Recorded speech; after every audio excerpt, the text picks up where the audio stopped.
Kita ini bukan anak kecil, Mas Anies, ya. Anda juga paham, ya. Sudahlah, ya. Sekarang begini, intinya rakyat yang putuskan, rakyat yang menilai. Kalau rakyat tidak suka Prabowo dan Gibran, nggak usah pilih kami, saudara-saudara sekalian.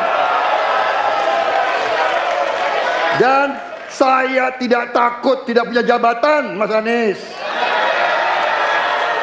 Sorry ya. Sorry ya. Fenomena ordal ini menyebalkan. Di seluruh Indonesia kita menghadapi fenomena ordal. Mau ikut kesebelasan ada ordalnya. Mau masuk jadi guru ordal. Mau daftar sekolah ada ordal. Mau dapat tiket untuk konser ada ordal. Ada ordal di mana-mana yang membuat meritokratik nggak berjalan.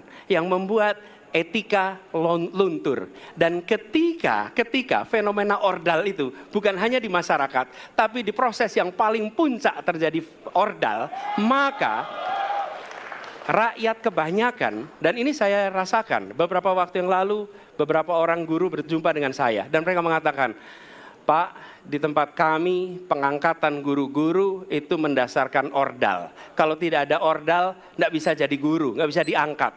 Lalu apa jawabannya? Atasan saya bilang, wong yang di Jakarta aja pakai ordal, kenapa kita di bawah tidak boleh pakai ordal? Negeri ini rusak apabila tatanan itu hilang. Ke KPU sebagai pasangan calon presiden, calon wakil presiden. Sesudah keputusan MK. Dan kemudian di MK dibentuk MK yang hasilnya mengatakan bahwa terjadi pelanggaran etika berat yang menyebabkan keputusan yang dibuat oleh MK secara etika bermasalah. Kemudian Bapak punya waktu sampai dengan tanggal 13 November. Karena di situ adalah waktu terakhir untuk mengambil keputusan bila ada perubahan. Sesudah Bapak mendengar bahwa ternyata pencalonan persyaratannya bermasalah secara etika, pertanyaan saya, apa perasaan Bapak ketika mendengar bahwa ada pelanggaran etika di situ? Baik, waktunya habis. Kami berikan kesempatan kepada calon presiden nomor urut 2 untuk menjawab selama 2 menit. Waktunya dimulai dari sekarang. Jadi Mas Anies, ya memang suatu perkembangan politik itu ada beberapa segi perspektif, ya. Jadi tim saya, para pakar hukum yang mendampingi saya, menyampaikan bahwa dari segi hukum tidak ada masalah. Masalah yang dianggap pelanggaran etika sudah diambil tindakan dan keputusan, ya, waktu itu oleh pihak yang diberi wewenang. Kemudian sudah ada tindakan. Dan tindakan pun itu masih diperdebatkan karena yang bersangkutan masih memproses. Tetapi intinya adalah bahwa keputusan itu final dan tidak dapat dirubah. Ya, saya laksanakan, ya. Dan kita ini bukan anak kecil, Mas Anies, ya. Anda juga paham, ya. Sudahlah, ya. Sekarang begini, intinya rakyat yang putuskan, rakyat yang menilai. Kalau rakyat tidak suka Prabowo dan Gibran, nggak usah pilih kami, saudara-saudara sekalian. Dan saya tidak takut tidak punya jabatan, Mas Anies. Sorry ya. Sorry ya. Harap tenang. Mas Anies, saya tidak punya apa-apa. Saya sudah siap mati untuk negara ini. Baik. Waktu Anda habis, Bapak, dan selanjutnya kami persilakan kepada calon presiden nomor urut 1 untuk menanggapi jawaban dari calon presiden nomor urut 2. Waktu Bapak 1 menit. Dimulai dari sekarang. Fenomena ordal ini menyebalkan. Di seluruh Indonesia kita menghadapi fenomena ordal.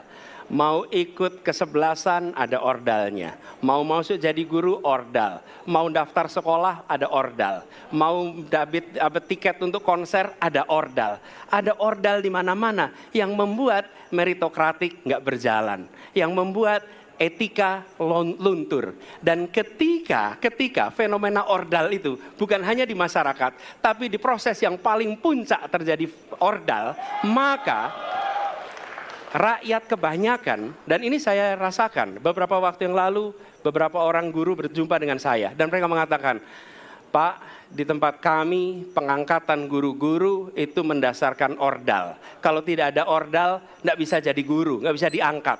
Lalu apa jawabannya? Atasan saya bilang, wong yang di Jakarta aja pakai ordal, kenapa kita di bawah tidak boleh pakai ordal? Negeri ini rusak apabila tatanan itu Waktunya hilang. habis. Ya. Sekarang kami berikan kesempatan kepada calon presiden nomor urut 2 untuk menanggapi tanggapan dari calon presiden nomor urut 1. Waktunya 1 menit dari sekarang. Mas Anies.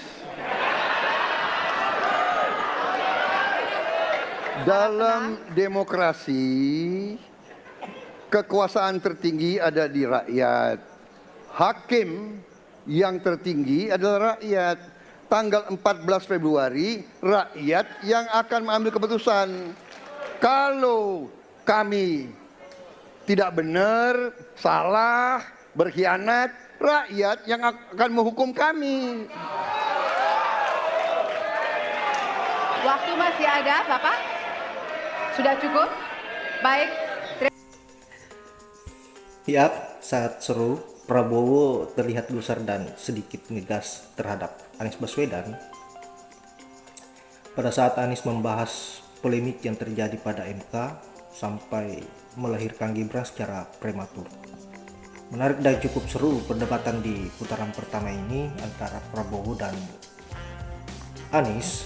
Kita harus akui bahwa di perdebatan tadi Anies lebih unggul dari Prabowo, yang kebanyakan berserah diri terlihat tertekan dengan pertanyaan yang dilontarkan oleh Anies Baswedan.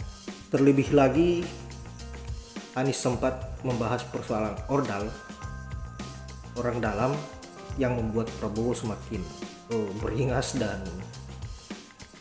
dia terlihat pasrah dengan apa yang ditanyakan oleh Anies Baswedan dan menjawab dengan mengembalikan kepada rakyat bahwa kalau rakyat menilai saya dengan Gibran tidak baik, maka jangan pilih saya. Ini sudah pasrah dengan keadaan dan tidak bisa menangkis apa yang menjadi serangan-serangan Anies. Saya kira hanya itu. Saya akhiri dengan ucapan wallahumma biqil. Assalamualaikum warahmatullahi wabarakatuh.